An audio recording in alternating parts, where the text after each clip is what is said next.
त जंहिं महबूब हस्तियुनि जो अखियुनि सां दीदार पिया कयूं त उन्हनि जी गुफ़्तार बि ॿुधूं।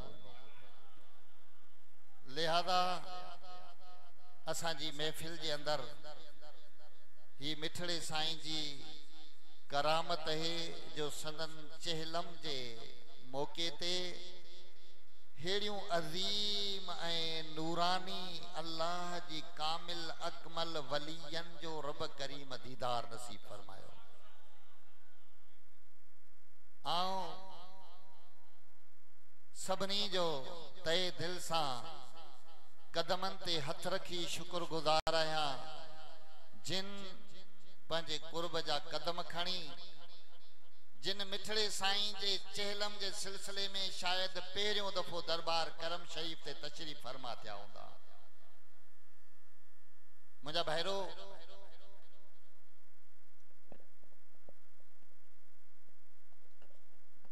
अल्लाह ताला खां दुआ है त रब साईं जी मज़ार ते अरबे खरबे किरोड़े नूर ऐं सुरूर नाज़िल फरमाए। आमीन चओ न। भुख लगी आ, थकजी पिया आहियो, भुख लगी भी आ त भत खाईंदा आहियूं। अॼु रूहानी भुख उझाइण जे लाइ हेड़ियूं हस्तियुनि जा दीदार पिया थियनि। अॼु बि जे भुख जी शिकायत करी त पोइ चओ क़िस्मत खे। हेड़ियुनि हस्तियुनि जे दर्शन दीदार जे लाइ त अर्शन तां मलाइक बि लही ईंदा आहिनि। सुभान अल्लाह। मुंहिंजा दोस्तो अज़ीज़ो,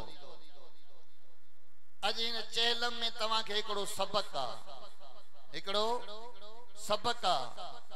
त पंहिंजे औलाद खे पढ़ायो,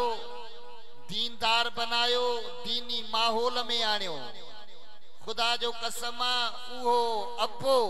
जंहिंजा बच्चा नेक ऐं साले आलिम हाफ़िज़ ऐं क़ुरान जा कारी थियनि, उहो पीउ दुनिया त मरी ख़त्म न थींदो आहे बल्कि उहो नित नई ज़िंदगी वठी पैदा थींदो आहे। अॼु क़िबला साईं मिठड़े रहमतुल्लाह अलैह जे औलाद ही उन्हनि जी नेक ऐं साले हुजण जी अलामत ऐं निशानी आहे जिन पंहिंजे वालिद मोहतरम जे रूह खे ख़ुशि करण जे लाइ खुदा जी इज़्ज़त जो कसम आहे हेॾो इंतज़ाम करे हेतिरियूं अज़ीम हस्तियुनि खे हिक स्टेज ते घुराए तव्हां असांखे दीदार नसीब कराया। अॼु जीअं तव्हीं जिस्म सां वेठा आहियो तीअं अॼु मिठड़ो साईं मज़ार मां निकिरी हिन प्रोग्राम में तव्हां असां सां गॾु शामिल ऐं शरीक आहे। अॼु उनजी भी दिल खुश थी रही आहे। उनजी भी इहा ख्वाहिश हुई त दरबार करमपुर शरीफ ते हेड़ा मेला कायम थियनि।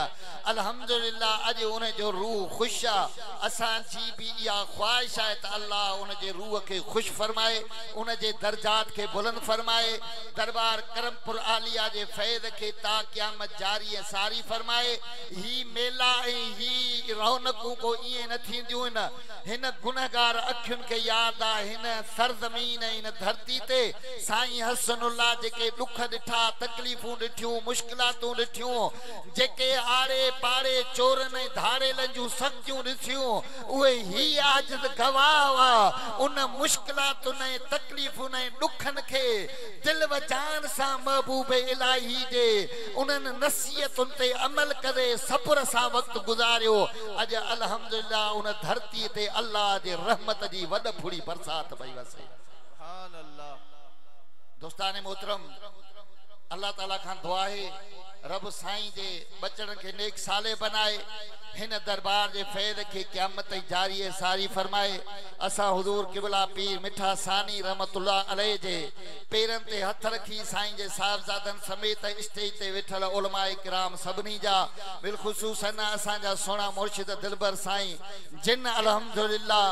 एडी मुशफ़िकाना एडी बा इखलाक हर एक सा इए प्या पेश अचन, इए मिलन। खुदा जो कसम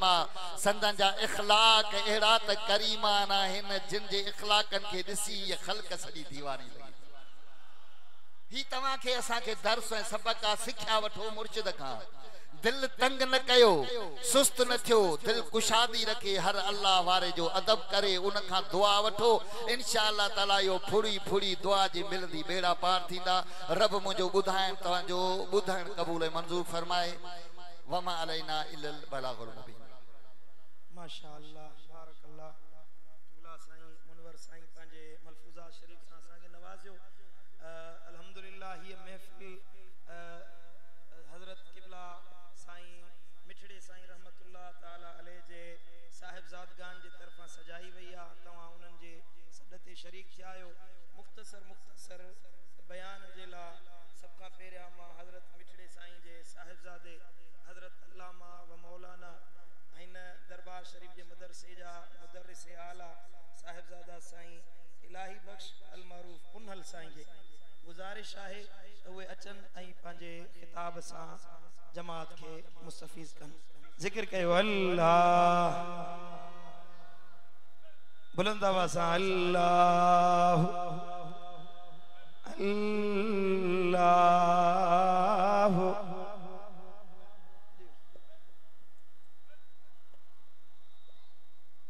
साहिबजादा साईं ज़मान साईं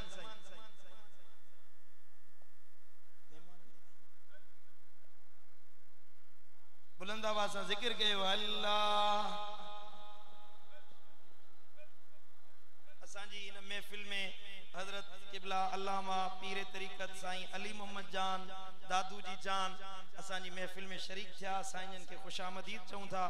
ऐं असांजी महफ़िल में शरीक थिया हज़रत अल्लामा व मौलाना किबला साईं इब्राहिम गफ़ारी दामत बरकातुहुल आलिया जन ख़तीब मखदूम बिलाल साईं मस्जिद जा तशरीफ़ फरमा थिया। साईंजन जे कदम कदम जा शुक्रगुज़ार आहियूं।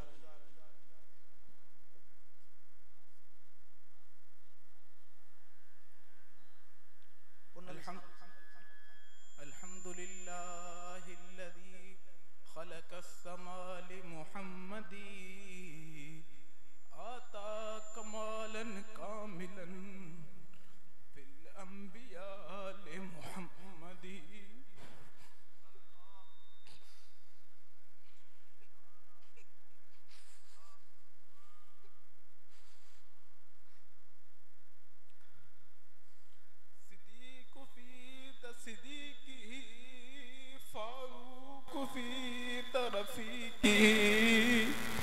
उस्मान फी तौफीकी हैदर फताल मुहम्मदी।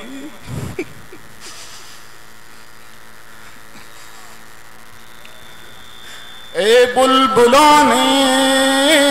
गुंजे गुलजार अहमदी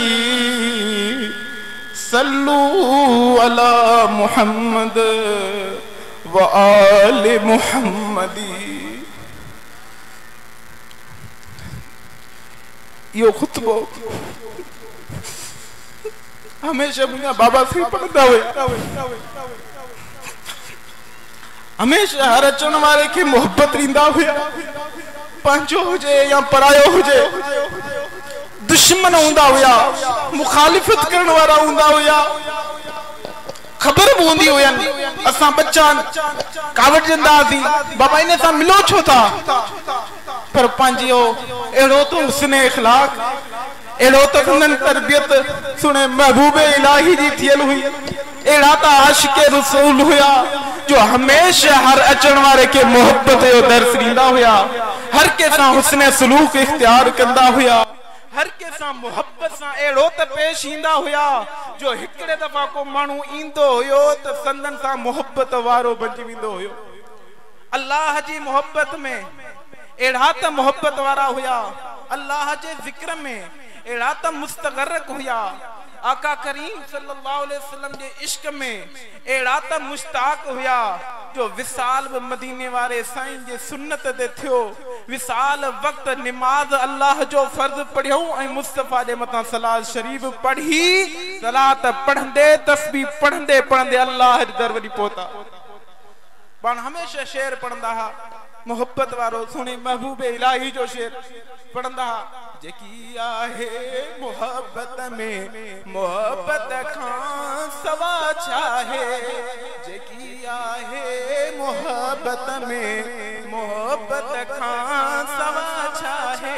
मोहब्बत मुंद शरीयत जो शरीयत खां सवा छाहे बस बाबा साईं जे शान में इंशाअल्लाह बयान सुना दिलबर साईं कंदा जमात मुश्ताक आहे बस अमा जी खिदमत में अर्ज है तो हमेशा मुने बाबा साईं जे दर्जात जे ला दुआ कजो इन आस्थाने जे ला असा जे ला दुआ गु रहजो अल्लाह अमा जो हामी नासिर हुंदो व आखिर दावाना अल्हम्दुलिल्लाहि रब्बिल आलमीन सुभान अल्लाह अल्लाह ताला साहिबजादन के शादी आबाद उनके सब्र जी तौफीक अता फरमाए साईं मिठड़े साईं जे फैजान के दुनिया में जारी सारी फरमाए मां हीर खिताब जिला मुख्तसर बयान जिला अर्ज कंदुस दुआ या कलमात बयान करने जिला किबला साईं साहिबजादा पुनल साईं जन के अचन आई बयान फरमाए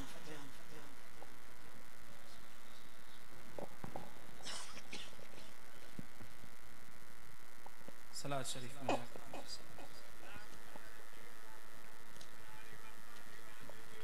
अल्लाहुम्मा सल्ली अला सय्यिदिना व मौलाना हबीबिना व तबीबिना महबूबिना मुहम्मदिन व अला आलिहि व अस्हाबिहि अजमईन नहमदुहु व नुसल्ली व नुसल्लिम अला रसूलिहिल करीम अम्मा बाद फ़ऊज़ु बिल्लाहि मिनश शैतानिर रजीम बिस्मिल्लाहिर रहमानिर रहीम या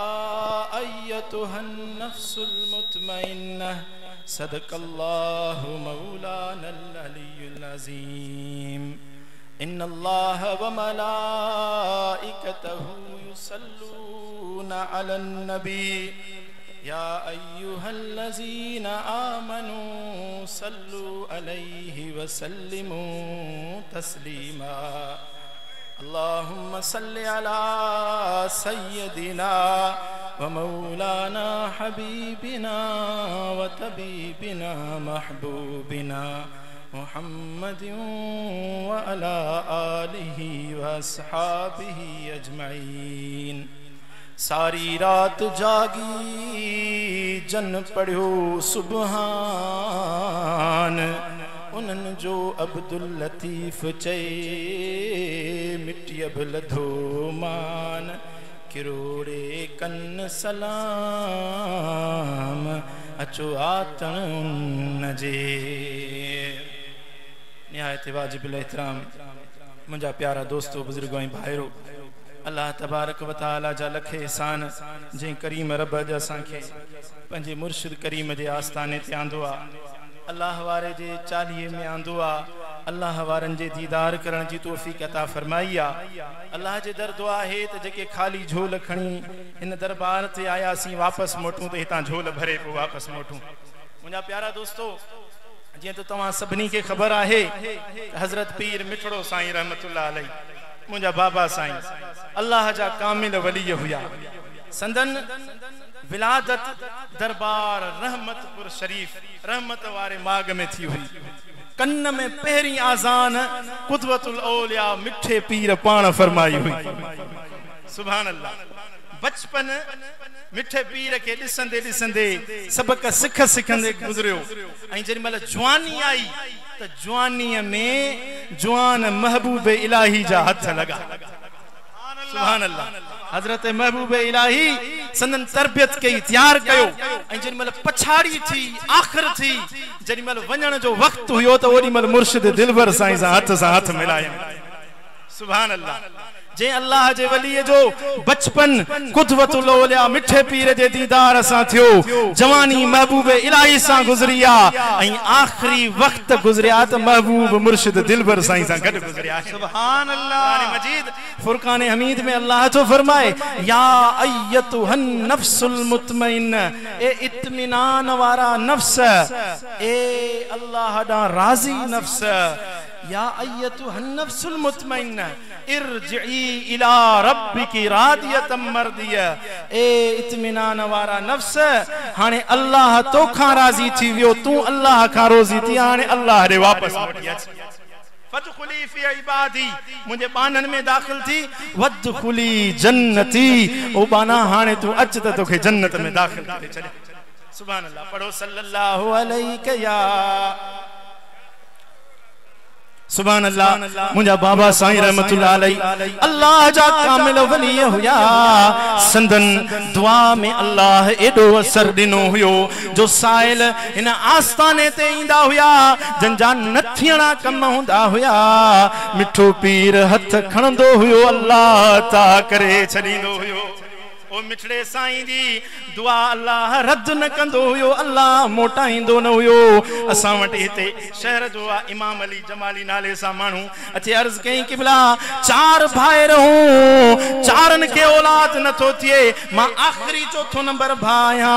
शादी के घणा साल थी विया हन खानदान में औलाद न तो थिए बाबा साईं जन फरमायो तवां इते दरबार ते खिदमत कयो इंशाअल्लाह अल्लाह तवां के पुट दींदो नालो मोहम्मद रखजो नाले मिठो उनके सडजो वो मानू इते रहो आ कुछ टाइम खिदमत कया 5 का 6 महीना लगा इन साईंदन का दुआ पियो वठे दुआ घुरंदे घुरंदे उन चेते गाल बुधाई त साईं मुजी घरवारी पेट सा थी वई आहे मुझे घरवारी हमल सा थी वैया इते खिदमत कंदो रहंदो हुयो अल्लाह जे वली जे आस्थाने ते रहंदो हुयो हियर उनके अल्लाह साले पुट दिनो नालो मोहम्मद रखई सडींदो अथस नाले मिठो मिठड़े साईं दी दुआ अल्लाह कबूल कया मुझे मुर्शिद दिलबर साईं फरमायो शान वारा खुदा जा प्यारा गम हजारे हटाए छडन था सुभान अल्लाह अल्लाह वारन वटि ईंदासीं इंशाअल्लाह असांजा बेड़ा पार थी वेंदा अॼु उन अल्लाह वारे ते रब एॾो त राज़ी हुयो त ॾिसो केतिरा साले बाना निमाज़ी बाना अछड़िन ॾाढ़िन वारा फ़कीर उन जे चालीहे ते आया सुभान अल्लाह ऐं हेॾे नज़र खणी निहार त स्टेज ते मुर्शिदनि जा बचड़ा मौजूद आहिनि असां सभिनी जा शुक्रगुज़ार आहियूं हज़रत क़िबला साईं जा पीर मिठे साईं सानी साईं जा शुक्रगुज़ार आहियूं त जेके असांजे हिन कखड़नि ते आया पंहिंजा कुर्ब जा कदम खणी आया ऐं जेके बि सिंध जा बुज़ुर्ग आलिम मशाइख सभु असांजे हिन कखाणे वतन ते आया अल्लाह साईं वारनि सभिनी खे शादाब सारी जमायत जो शुक्रियो आहे परे परे का फकीर के बलोचिस्तान का के जेकमाबाद का के कराची का सजी सिंध का बल्कि सजी पाकिस्तान का जमायत आई है ये मोहब्बत है ये मोहब्बत जो सिलो आहे जो तवा के हिते वठी आयो आहे अल्लाह तवा सबनी के शाद आबाद रखंदो इंशाअल्लाह महबूब मुर्शिद दिलबर साईं जी नजर तवा ते थींदी असां ते थींदी त बेड़ा पार थी वेंदा हलिया सभिनी के अर्ज आहे त मुझे बाबा साईं जे लाइ ख़ुसूसी दुआ घुरजो अल्लाह साईं उनन जा दर्जात बुलंद फरमाए माशाअल्लाह कल्ला दौरान खिताब असा जी इन महफिल में खुसूसी करम नवाजी करे कुर्ब जा कदम खणी दरबारे आलिया करुंडी शरीफ जा चश्म चिराग पीर तरीकत ताबे शरीयत हजरत सखी सरदार साईं सैयद ज़ियाउल्लाह शाह दामत बरकातुहुल आलिया पंजे साहिबजादन सूदो तशरीफ फरमा थिया साईं जन जे कदम कदम जा असी शुक्रगुजार आहियूं बिला ताखीर हियर असा जे इंतजार जो घणियों खत्म मुजी मुराद असा जे दिलियुन जा दिलदार हिए जा हार असा जे सिंध जे अहले सुन्नत जेला फखर पीराने किबार जेला सिरन जो ताज उलमा जेला उलमा जे इल्म जो सिंगार कुतबे कसीरा जा मुसन्निफ असा सबनी जा रूहानी पेशवा रहबर रहनुमा असा जे दिलियुन जो ठार असा जे हिए जो हार असा सबनी जी मुराद असा जे आखिरत जेला सिंगार असा जी दुनिया जो सिंगार असा जेला इज्जत असा जो वकार असा जेला रहबर असा जेला रहनुमा असा जी इज्जत असा जो दीन असांजी दुनिया मुझी मुराद मुझो मुर्शिद मुझो हादी मुझो रहबर पीरी तरीकत ताबे शरीयत सय्यदी साहिब विलायत मुर्शिद दिलबर साईं असांजे हिए जा हार ईंदा असांजे सीने के मुनव्वर कंदा सब जिक्र कयो अल्लाह अल्लाह अल्लाह बुलंद असा अल्लाह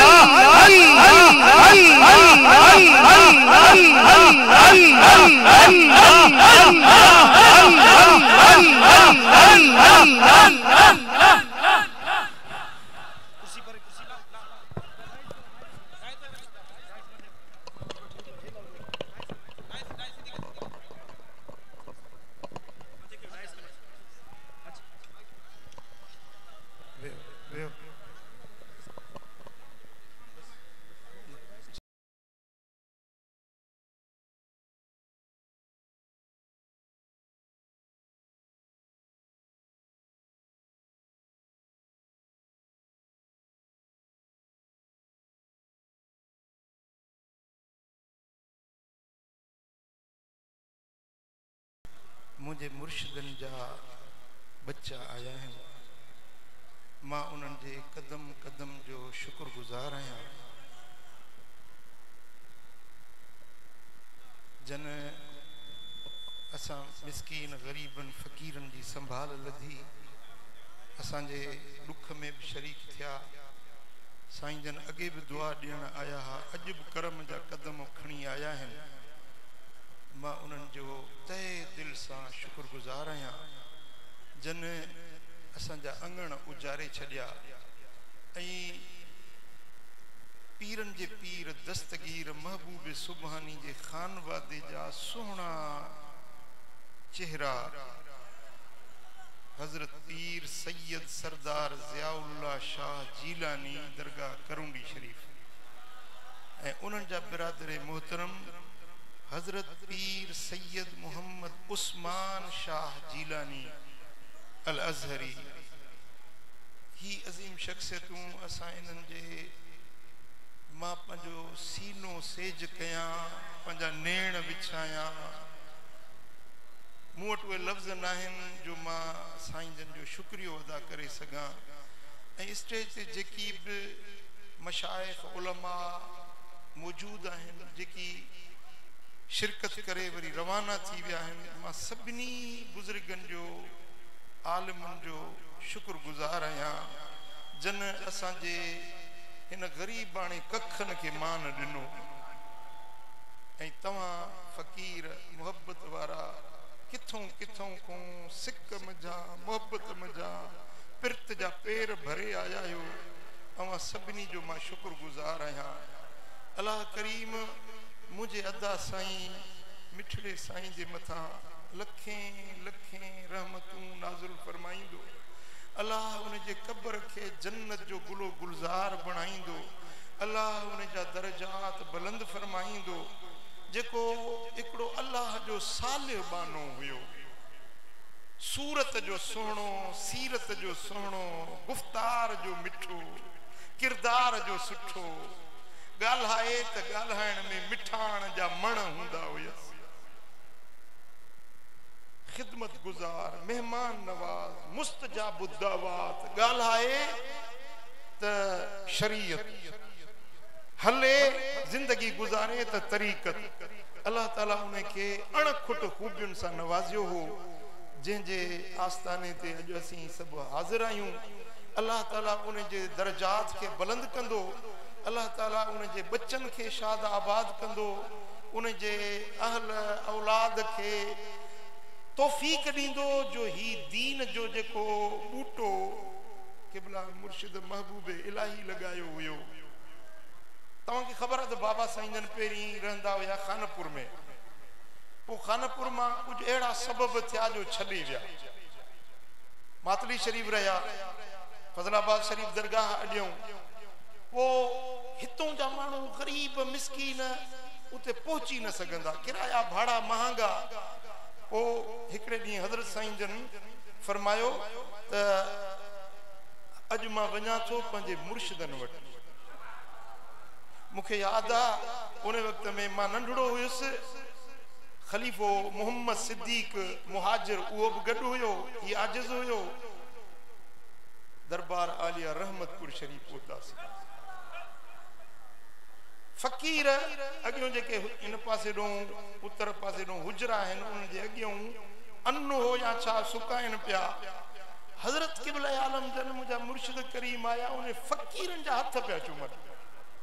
पाण फरमाइनि पिया त मां हिननि फ़क़ीरनि जे पेरनि जी धूड़ तां सदको वञा जेके मुंहिंजे मुर्शिद जे पाड़े में रहिया पिया आहिनि दुख में सुख में मुर्शिद जे आस्थाने ते रहिया पिया आहिनि मुर्शिद जा पाड़े सिरी आहिनि मां हिननि जे कदमनि जी ख़ाक तां सदके वञा पोइ हज़रत साईं जन आया कुतुब आलम पीर मिठा सिंह रहमतुल्लाह अलैह जन जे दरबार पाक में अंदर आया ॾाढो रोना ईअं गिरियो कयूं जीअं फ़क़ीरनि खे जज़्बो थींदो आहे न ऐं मूं एॾो बाबा साईं खे रोंदे उहो मजलिस में रोंदा अखियुनि में लुड़क पवंदा पर ईअं उछंगारूं ॾेई कॾहिं मूं क़िबला साईं जन खे न रोंदे ॾिठो जीअं उन ॾींहुं रुना ज़ारो कतार रुना ऐं पोइ दुआ घुरियूं बाहर निकता खलीफे मोहम्मद सिद्दीक़ के फरमायूं त असां पंहिंजे दिल जा हाल पंहिंजे मुर्शिद सां सली आया आहियूं ऐं हिकिड़ी इजाज़त बि वठी आया आहियूं। पोइ उतों जीअं मोटिया त हिन आस्थाने करमपुर शरीफ जो बुनियाद पोइ विधऊं पाण फरमायूं पंहिंजे मुर्शिद खां मोकल वठी पोइ असां ही आस्थाने जो बुनियाद रखूं। सुभान अल्लाह सुभान अल्लाह। ऐं उन्हनि मुर्शिदनि जी नज़रे करम उन्हनि जी दुआ हुई जेको इजाज़त ॾिनऊं ही आस्थानो ग़रीब फ़क़ीरनि जो आस्थानो झुगो ठहियो। उन खां पोइ अॼु उन्हनि जा बच्चा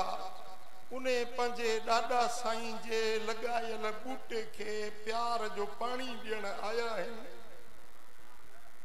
मां साईं जे कदम कदम जो विख विख जो शुक्रगुज़ार आहियां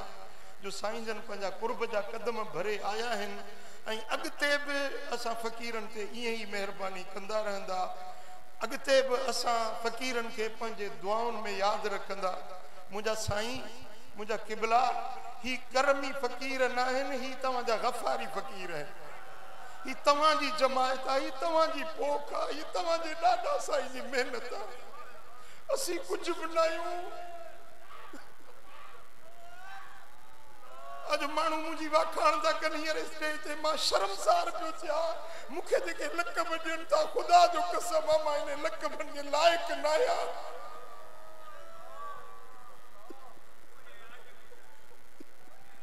बा सगाने कूए ऊ हक दे मोहब्बत बस्त हम बस मुर्शिदन जे गली जे कुत्तन सां निस्बत जुड़ी वञे असांजे लाइ इन जहिड़ी ॿी का बि निस्बत कोन्हे। नंगड़ा निमाणींदा जिवें तीवें पालना निमाणींदा जिवें तीवें पालना। जॾहिं हज़रत क़िबला साईं मज़हर जान जाना रहमतुल्लाह अलैह नाचाक हुया। मौलाना मोहम्मद अमीन रहमतुल्लाह अलैह शाहिद आहे इन ॻाल्हि जो। मां बि नंढड़ो हुउसि बाबा साईं जन सां गॾिजी वियुसि त साईं जन बाबा साईं जन हज़रत साईं जान जाना जे कदमनि ते किरी पिया ऐं पेरनि खे चुमियूं ॾिनो। पंहिंजे मुर्शिदनि सां उहा मोहबत हुयनि। अॼु मां सम्झां थो उन्हनि जो रूह बि ख़ुशि थींदो हूंदो जो संदन मुर्शिद जी हाल असांजे तॾे ते आया ऐं पीरनि जे पीर दस्तगीर जा बचड़ा असांजे अॻण ते आया आहिनि। अॼु पीरनि जे पीर दस्तगीर जी निगाह बि हिन जमायत जे मथां हूंदी। मिठे पीर जी नज़रे करम बि हिन जमायत जे मथां हूंदी। ओ नंगड़ा निमाणींदा जिवें तीवें पालना जिवें तीवें पालना ऐब न फोलना। नंगड़ा निमाणींदा जिवें तीवें पालना। मेरियां ते मंदियां बेशक गंदियां मेरियां ते मंदियां बेशक गंदियां ओ ढकी मेरा ढोलना ऐब न खोलना। ओ ढकी मेरा ढोलना ऐब न खोलना। नंगड़ा निमाणींदा जिवें तीवें पालना। खानपुर में जॾहिं क़िबला साईं जा रहंदा हाजी इमाम बख्श सूबेदार रहमतुल्लाह अलैह उन्हनि जे वक़्त में हज़रत पीर मिठा सिंह रहमतुल्लाह अलैह आया। पोइ हफ़्तो खन रहिया खानपुर में। हफ़्तो जेॾीमहिल हफ़्ते रहण खां पोइ मोकिलाइनि पिया त बाबा साईं जन पीर मिठा साईं जन जे अॻियां हिकिड़ो गज़ल पढ़ियो। एॾो रुना ऐं पूरी जमायत में एॾो जज़्बो थियो जीअं कुकड़ खे तकबीर विझबी आहे न। ऐं हज़रत पीर मिठा साईं रहमतुल्लाह अलैह बाबा साईं जन अॻियां गज़ल पढ़नि पिया। पीर मिठा साईं जन जो गर्दन बि पाक झुकियल हुयो। हीअं मथे खणी ॾिठो ये कंध मुबारक मथे खड़ी डिठो बिसम चावयो का विलायत जी नजर हुई को तवज्जो हुयो को तसरफ हुयो नंढा बड़ा मर्द औरत हर जज्बे में चालू थी विया शेर पढ़न पिया के सिखलायुई नाते ट्रोड़न दर्द वंदानू रोंदा छोड़न साईं के सिखलायुई नाते ट्रोड़न दर्द वंदानू रोंदा छोड़न वतन ते अपनिया वागा मोड़न एक दिल खस गई बी के डुआना झोक लड़ई वेंदई यार दीवाना वनी जो वसाई सुना मुल्क बेगाना झोक लड़ई वेंदई फकीरो ही जो सिलसिला आलिया नक्शबंदी है ना इन जो बुनियाद है मुर्शिद की मोहब्बत बुनियाद इन सिलसिले पाक जो मुर्शिद की मोहब्बत पण फरमाइंदा त जे मुर्शिद सा मोहब्बत पाव रखंदो अल्लाह की मोहब्बत पाव मिलंदी जे मुर्शिद सा मोहब्बत सैर रखंदो अल्लाह की मोहब्बत सैर मिलंदी मुर्शिद सा मोहब्बत मण रखंदो अल्लाह की मोहब्बत मण मिलंदी सुभान अल्लाह तमा जे भी सिलसिले सा जे भी बुजुर्ग सा ताजी निस्बत जे भी शख्सियत सा तवा बेअत थियल आयो हर को पंजे पंजे मुर्शिद जी दामन के मजबूत झले हर के पंजे पीर सा दिल्ली कवि मजबूत निस्बत हुजे या निस्बत हिते भी फायदो दींदी कब्र में भी फायदो दींदी मशर में भी नफो दींदी इन्हें मोहब्बत का सवा न सैरा न सुलूका न बातिना न तसव्वुफा न वरी का तरक्की बातिन जी नसीब थींदी जो कुछ मिलंदो आ वो पंजे मुर्शिद जी मोहब्बत मंजा मिलंदो आ पीरा ने पीर दस्तगीर महबूब सुभानी सैयदी मुर्शिदी सैयदना अब्दुल कादिर जीलानी अल हसनी वल हुसैनी फरमाइंदा या मरीद अल बातिन अलैक बिद्दवा ए दिल जा बीमार पंजी दवा वनी करा तो ते जरूरी आ दवा वठन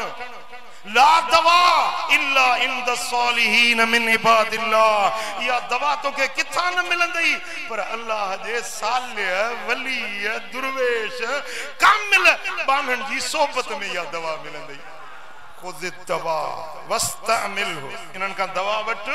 पो इस्तेमाल कर फतकून लाफियतु दाइम पो तू हमेशा जेला चंगो भलो बनजी विंदे हमेशा जेला सेहतमंद बनजी विंदे के कामिल जी दामन वठ ऐ वो जेको दवा जे नुस्खो जे जिक्र जे वजीफो जे बातिन जो तोखे को इशारो जे उने ते मजबूती सा चंबड़ी वञ मुर्शिद सा निस्बत रखे उन जी फर्मा बरदारी कर फतकून लाफियतु दाइम को तू हमेशा दिला सेहतमंद चाक चौं सुभान अल्लाह अजीजान गिरामी ते हिन सिलसिले पाक जो बुनियाद मुर्शिद जी मोहब्बत आ मु पंजे मुर्शिदन करीमन के डिठो मु पंजी अम्मा साइण के डिठो अम्मा साइण बि पीर मिठा साईं जन जी मुरीद जानी हुई बाबा साईं जन बि 30 साल पीर मिठा साईं जी सोबत में रहा घणो वक्त 30 साल अम्मा साइण फरमाइंदी त मां कदे बे पंजे मुर्शिद जे हवेली में बिना वुजू जे दाखिल न थियस पंजे मुर्शिद जे चेहरे के मु बिना वुजू जे कदे न ॾिठो सुभान अल्लाह अम्मा साइण फरमाइंदी त बाबा साईं जन जे नाले जने मुर्शिदन का पीर मिठा साईं जन का जिक्र जी तलकीन वठी आया ये सुता पिया हुंदा निंड में हुंदा पर साईं जन के दिल मजा अल्लाह अल्लाह अल्लाह जो आवाज मां पंजे कन्नन सा ॿुधंदी सुभान अल्लाह एकड़ो थींदो न दिल जी धक धक खड़ खड़ या आवाज थींदो आ अम्मा साईं कसम खणी फरमायो त मां पंजे कन्नन सा केतरा भेरा हजरत महबूब इलाही जे दिल मजा अल्लाह अल्लाह अल्लाह अल्लाह अल्लाह जो आवाज बुधो मिठा जॾहिं मुर्शिद सां निस्बत मोहब्बत कवी लातऊं त पोइ उन्हनि खे रंग बि उहो लॻो।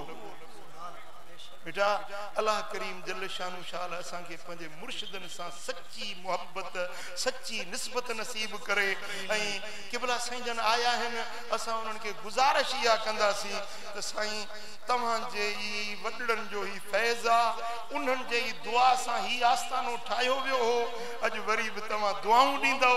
त इनशा अल्लाह ताला ही आस्थानो क़यामत ताईं वसंदड़ आबाद हूंदो। अदा साईं जा बचड़ा आहिनि, अल्हम्दुलिल्लाह नेक आहिनि, साले आहिनि, जेकी भी पुटड़ा अथसि सभु सुठा सुहिणा ऐं पंहिंजो नेक दीन सां इस्लाम सां आहिनि। अल्लाह ताला उन्हनि खे मज़ीद पंहिंजी मारिफत जो रंग लाईंदो। अल्लाह कंदो ही आस्थानो हिते हर महीने 12 जी राति महफ़िल थींदी आहे ऐं हर महीने ते मुहम्मदी महफ़िल थींदी आहे। ओस पास वारनि खे मां गुज़ारिश कंदुसि त ही इन आस्थाने ते अच वञ रखो पिया ऐं हज़रत साईं जन दुआ घुरंदा, हज़रत क़िबला साईं सरदार ज़ियाउल्लाह शाह सुहिणा बि दुआ घुरंदा त अल्लाह ताला हिन आस्थाने खे क़यामत ताईं वसंदड़ ऐं आबाद रखंदो। ऐं मां हाणे गुज़ारिश कंदुसि क़िबला साईं जन खे त साईं जन पंहिंजे नूरानी मवाइज़े हसन सां असांजे दिलुनि खे मुनवर फरमाईंदा। 4:45 बजे ताईं ट्रेपारी जो टाइम आहे साईं, 4:45 बजे ताईं इंशाअल्लाह ताला सुन्नत अदा कंदासीं जी सुन्नत ॿई निमाज़ूं गॾाइण वारी सुन्नत अॼु अदा कंदासीं। ज़ोरैन करे पढ़े। सुन्नत आहे नबी जी। अल्लाह करीम जल शानो असांखे अमल जी तौफ़ीक़ अबा कुर्सी रखे।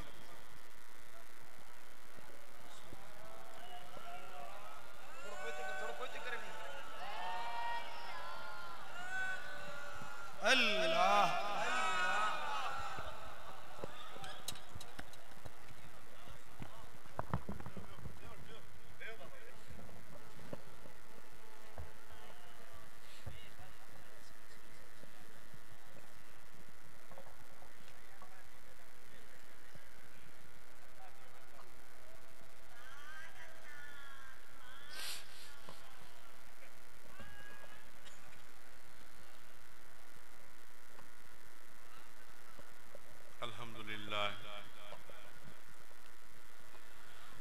अल्हम्दुलिल्लाह रब्बिल आलमीन वल आक़िबतु लिल मुत्तक़ीन वस्सलातु वस्सलाम अला खातिमिल अंबिया सय्यिदिल मुरसलीन व अला आलिहि व अस्हाबिहि अजमईन। अम्मा बाद फ़अऊज़ु बिल्लाहि मिनश शैतानिर रजीम। बिस्मिल्लाहिर रहमानिर रहीम। फस्अलू अहल ज़िक्र इन कुन्तुम ला तालमून। वक़ाल अल्लाहु तबारक व तआला अज़्ज़ व जल्ल फ़िल क़ुरआनिल मजीद वल फ़ुरक़ानिल हमीद फ़ी शान हबीबिही इन्नल्लाह व मलाइकतहु युसल्लूना अलन नबी या अय्युहल्लज़ीना आमनू सल्लू अलैहि व सल्लिमू तस्लीमा। लबैक अल्लाहुम्मा सल्लि अला सय्यिदना व मौलाना मुहम्मदिन व अला आलिहि व अस्हाबिहि व बारिक व सल्लिम।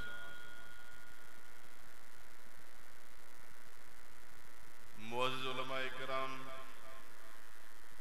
हुफ़ाज़ उज़ाम, सादात मोहतरम, खुलफ़ाए ज़ी वक़ार, सैयद ज़ियाउल्लाह शाह साहब जीलानी मददुल्लाह अलैह, पीर मोहम्मद करमुल्लाह इलाही साहब व जमी बिरादरान पीर मोहम्मद हसनुल्लाह जा जमी फर्जंदगान, अज याद अवां जमात जे आलो हम कलामा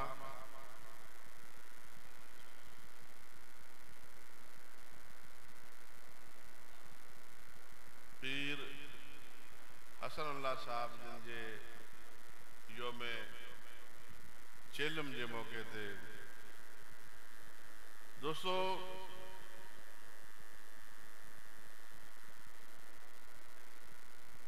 अल्लाह तबारक व तआला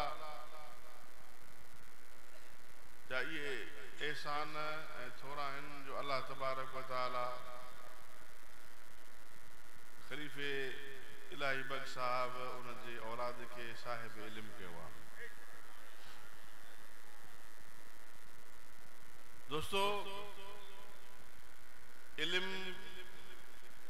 मार्फत फैज़ इहा ई वॾी नेमत आहे।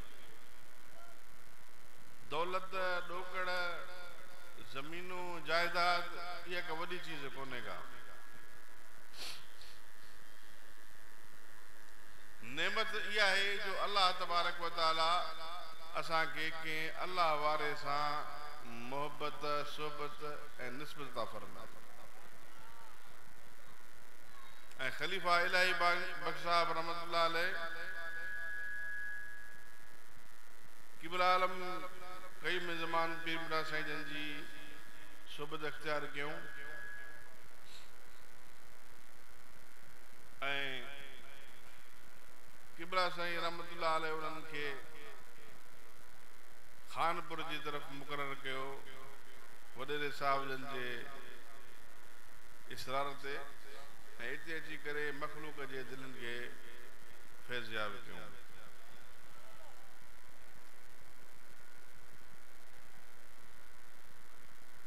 मूंखे यादि आहे मौलाना साहब मोहम्मद अमीन साहब जन हिकिड़ो किस्सो बयानु कंदा। सदन जो हिकिड़ो उस्ताद हुयो, पोइ उहो पीर साहब जन खे चवंदो त तूं वॾो पढ़ी आलिम थींदे पोइ छा कंदे? पोइ पीर साहब हुनखे चयो त मां पीर थींदुसि। ऐं हू वरी टोक कंदो हो जी तूं वरी पीर थींदे। पोइ जॾहिं क़िबला आलम मिठा साईं जन जी सोबत इख्तियार कयूं, साईं जन ख़िलाफ़त जी इजाज़त ॾिनी। पोइ ईअं तबलीग कंदे हिकिड़ो दफ़ो हुन ॻोठ खां गुज़र थियो, हुन मदरसे मां पंहिंजे उस्ताद ॾे आया। उस्ताद ॾिसी करे कंधु हेठि कयो। पाण ॾिसी मां तव्हांखे शकी करण जे लाइ न थियो, मूंखे मुर्शिदनि जो हुकुम थियो तबलीग करण आयो आहियां। जी साईं, मां उन वक़्तु तव्हांखे मज़ाक़ कई, तालिब हुयासीं, पर मिठे पीर जी आंगुर दिलि ते लॻी। ॾिसो अॼु मां पीर थी वियो आहियां। हीउ मख़लूक़ मुंहिंजे कढा, इहो कमाल आहे मुंहिंजे मिठे पीर जो।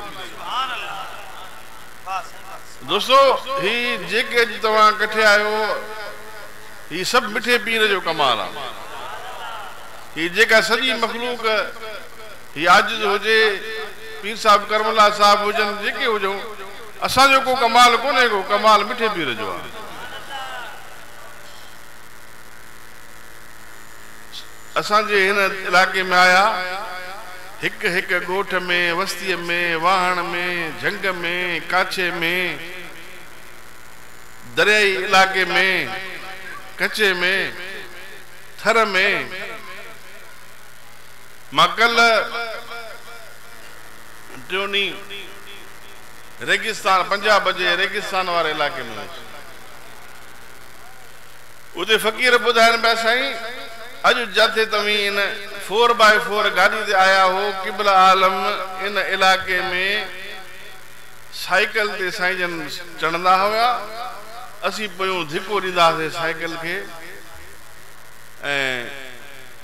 पोइ ज़िक्र बि कंदासीं अल्लाह अल्लाह, धिको बि साइकिल ॾींदासीं। कुझु साईं जन पाण पैडल हणंदा, कुझु असां धिको ॾींदासीं, वेंदासीं, माण्हुनि खे तबलीग कंदासीं, अल्लाह अल्लाह जे रसूल जो फरमान माण्हुनि खे ॿुधाईंदासीं। दोस्तो, अॼु बि संदन जो फैज़ जारी ऐं सारी आहे। अॼु हिन आस्थाने ते जिते असीं मौजूदु आहियूं, मां अव्हां जो कसीर वक़्तु न वठंदुसि, नमाज़ जो टाइम थी वियो आहे। ख़ुशूसन जंहिं महफ़िल में कठे थियूं, अव्हां सभिनी दोस्तनि जी दुआउनि सां, अव्हां जे हिते अचण जी ख़ैर बरकत सां फ़क़ीर हसनुल्लाह साहब जन खे जा दर्जात अल्लाह से बुलंद कंदो, अल्लाह से अञा उन्हनि खे वधीक सवाब इनायत कंदो। दोस्तो, नेक रूह जेके हूंदा आहिनि, मां उन्हनि सां मुलाक़ात थी, काफ़ी दफ़ा थी। इंतिहाई सादो माण्हू, न वधीक ॻाल्हाइण, न वधीक कमु को, न कंहिंखे को तकलीफ़ ॾियण, सादो माण्हू इहे अहिड़ा माण्हू अॻी बख़्शियल हूंदा आहिनि अलाह साईं अॻी बख़्शियल पर असांजो हिते गॾु थियणु उन्हनि जे रूह जे इलाही ईसाले सवाबु करणु इहो अञा उन्हनि जा दर्जात बुलंद था थियनि दुआ आहे अलाह साईं उन्हनि जे औलाद खे अल्हम्दुलिल्लाह आलिम आहिनि जमात जी ख़िदमत कनि था पिया हिन आजिज़ जी उनखे दुआ आहे अलाह साईं अञा उनखे वधीक तौफ़ीक़ इनात फरमाए जो मखलूक ख़ुदा जी अञा वधीक ख़िदमत कनि असीं जेको अहद कयो आहे पंहिंजे मिठे पीर सां न त क़िबला असीं अलाह अलाह जो हुकुम जेको आहे ॾस इहो जेको आहे नमाज़ रोज़े जी रसूलुल्लाह सल्लल्लाहु अलैहि वसल्लम जी सुन्नत जो जेको फरमान आहे दर दर पहुचाईंदासीं अलाह साईं असां सभिनी खे असीं जमात गफ़ारी खे तौफ़ीक़ ॾींदो जो इहो ज़िक्र असीं आम कंदासीं दर दर पहुचाईंदासीं दोस्तो हिन मुबारक मौक़े ते हिन आजिज़ जेका आयत पढ़ी आहे मां सिर्फ़ु हुनजी माना कंदुसि अलाह साईं फरमायो फसअलू अहल ज़िक्र इन कुंतुम ला तालमून पोइ सुवाल कयो अहल ज़िक्र खां जेकॾहिं तव्हां था ॼाणो जेकॾहिं तव्हांखे दीन जो इल्मु कोन्हे को तव्हांखे दीन जी सम्झ कोन्हे का पोइ पुछो कंहिंखां पुछो उनखां जंहिं वटि क़ुरान जो इल्मु हुजे छो जो ज़िक्र चइबो आहे क़ुरान खे ऐं इन जी इस्तलाही माना हिकिड़ी ॿी बि आहे सुवाल कयो उनखां जंहिंजी दिलि अलाह जे ज़िक्र में ज़िंदा हुजे दोस्तो छो जो ख़ुश्क मौलवी खां पुछंदो तव्हांखे थिड़े छॾींदो बिडाई साहब जो बि तव्हां शेर ॿुधो आहे मां कहिड़ो बार बार ॿुधायां पियो पुछंदो थिड़ी वेंदो इन जे करे अलाह वारनि सां उन्हनि शख़्सियतुनि सां तालुक़ु रखो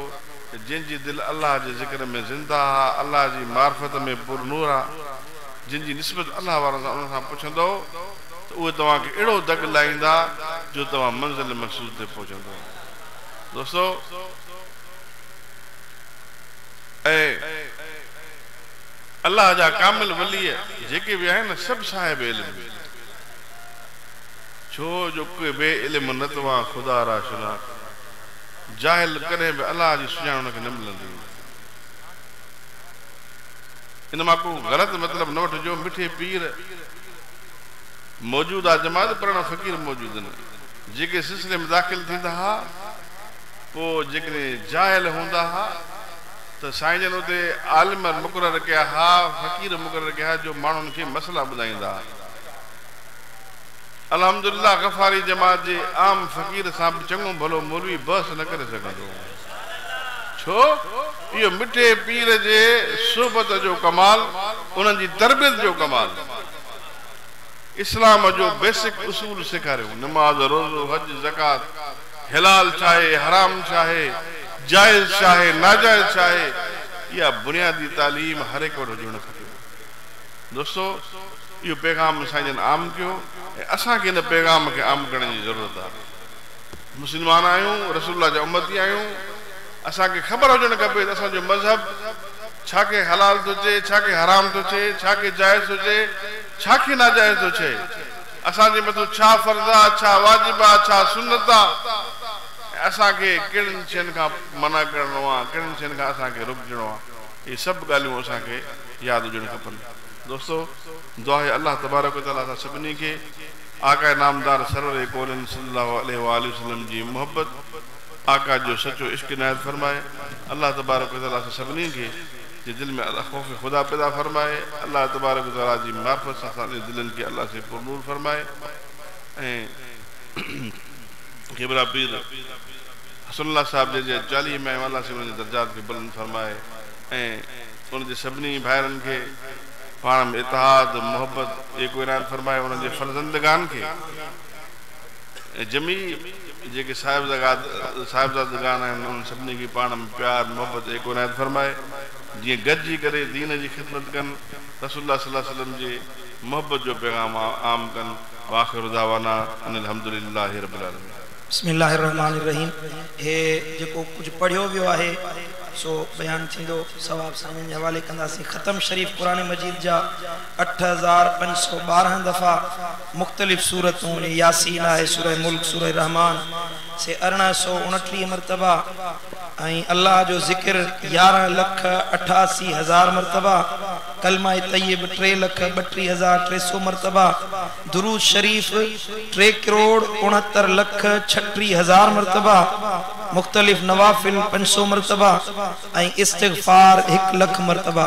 जेको कुछ पढ़ियो वियो सो क़िबला साईं जे हवाले कयोसीं। हिकु दफ़ो अलहम्दो शरीफ पढ़ी सवाब साईं जे हवाले कयो। साईं ई साल सवाब जो दुआ घणो अथव 25,000 तव्हां जेको कुछ पढ़ियो चओ साईं जे हवाले कयोसीं। औज़ु बिल्लाहि मिनश शैतानिर रजीम। अल्लाहुम्मा आमीन।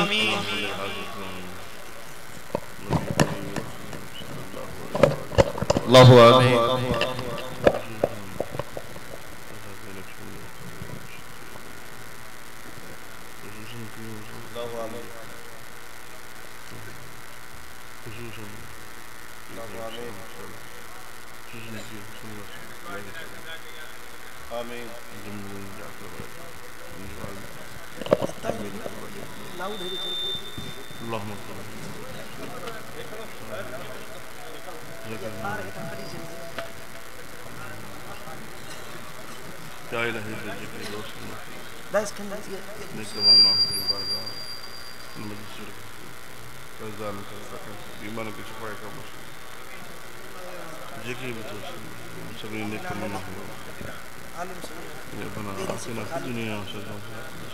पेरी सिफ़ा खाली कराए छॾो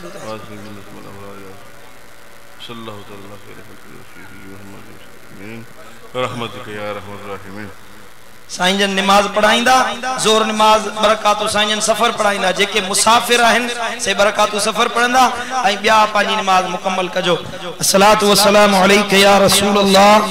अस्सलातु वस्सलामु अलैका या हबीब अल्लाह व अला आलिका व अस्हाबिका या रहमतल लिल आलमीन। अल्लाहु अकबर, अल्लाहु अकबर, अल्लाहु अकबर,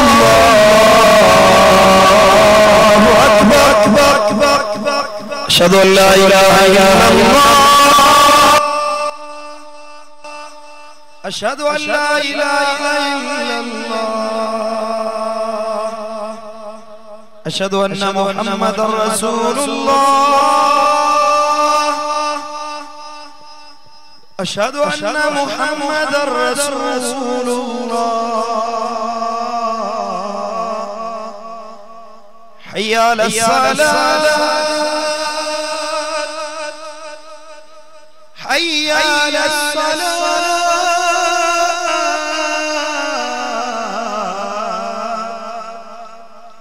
हय्या अलल फलाह,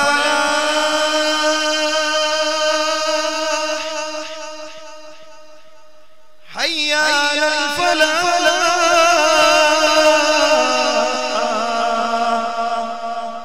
अल्लाहु अकबर, अल्लाहु अकबर, ला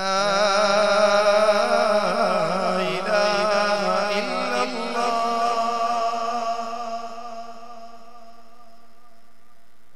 जेके नंगर खाराइण वारा आहिनि हींअर नंगर खाने ते निकिरी वञो। खाराइण वारा आहिनि मेरा महिरबानी करे नंगर खाने ते उते हली सघो सॼी करे बियो।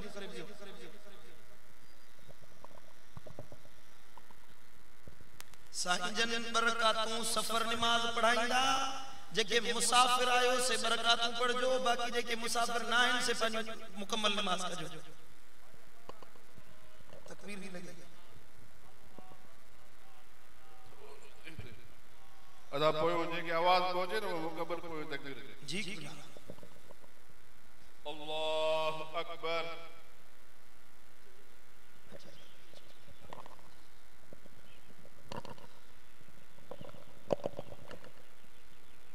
अल्लाह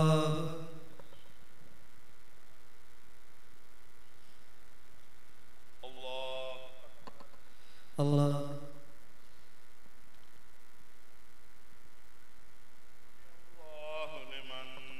रब्बना वलकल हम्द।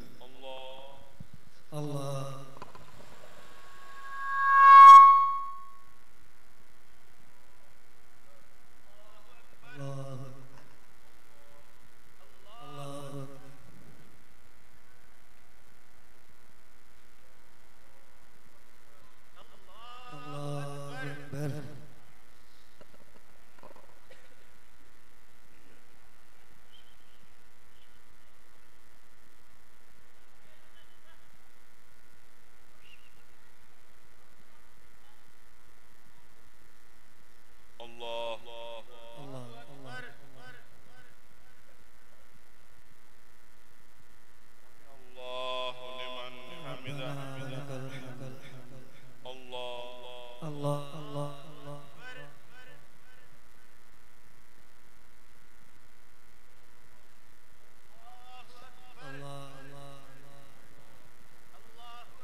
जेके नंगर इंतजामिया वारा आहिनि नंगर खाने ते हलन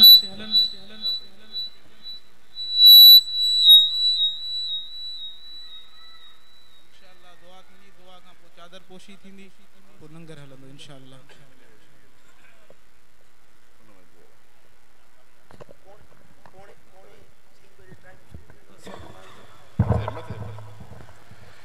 अल्हम्दुलिल्लाह रब्बिल आलमीन नमः तबरक रब्बना व तआला या कादिर हाजा मिशल रहमतिक या रहमर राहिमीन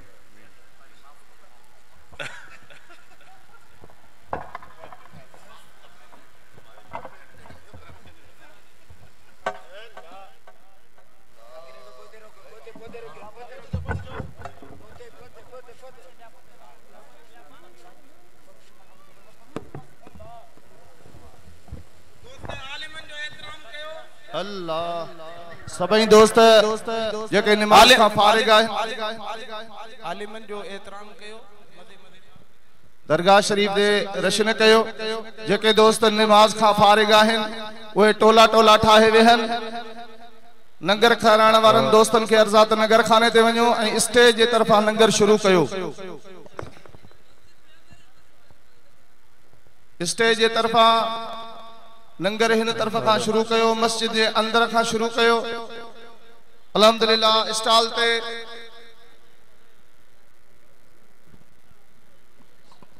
मुझे मुर्शिदन करीमन जा खुशबूदार कलम सां लिखल किताब सुखनाए दिल नवाज किताब मौजूद है ऐं जंहिं साहिबे मज़ार जे प्रोग्राम 40 में आयासीं हज़रत साईं उन जी शख्सियत ते उन जे सवाने हयात ते मिठड़ो साईं जे नाले ता किताब शाया कयो आहे वो स्टॉल ते मौजूद है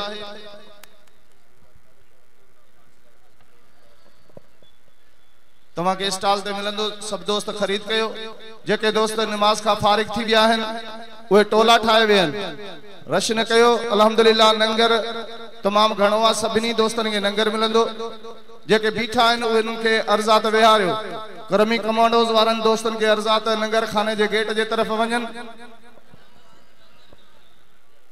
जेके दोस्त ॿाहिरि वेठा आहियो उन्हनि जी ख़िदमत में अर्ज़ा त मस्जिद शरीफ जे अंदर खाली आहे अंदर हलो तव्हांखे अंदर नंगर मिलंदो मस्जिद जे सहन में जगह खाली आहे उते टोला ठाहे वेहो उते तव्हांखे नंगर मिलंदो नंगर खाराइण वारनि दोस्तनि खे अर्ज़ा त नंगर खाने जे ते पहुचो करमी कमांडोज वारनि दोस्तनि खे अर्ज़ा आहे त इन पिंडाल में वञो जेके दोस्त बीठा आहिनि नज़्मो ज़ब्त ख़राब था कनि उन्हनि खे मोहब्बत सां इत्मीनान सां टोली जी सूरत में विहारियो इंशाअल्लाह सभिनी खे नंगर मिलंदो ऐं असां सभिनी खे ख़बर आहे त दरबारुनि ते नंगर मिलंदो आहे सभिनी खे मिलंदो आहे ऐं बिस्मिल्लाह हिकिड़ी थींदी आहे गॾु करे नंगर खाईंदासीं जंहिं वटि नंगर मिले उहो अॻ में शुरू न थींदो इंशाअल्लाह बिस्मिल्लाह थींदी लंगर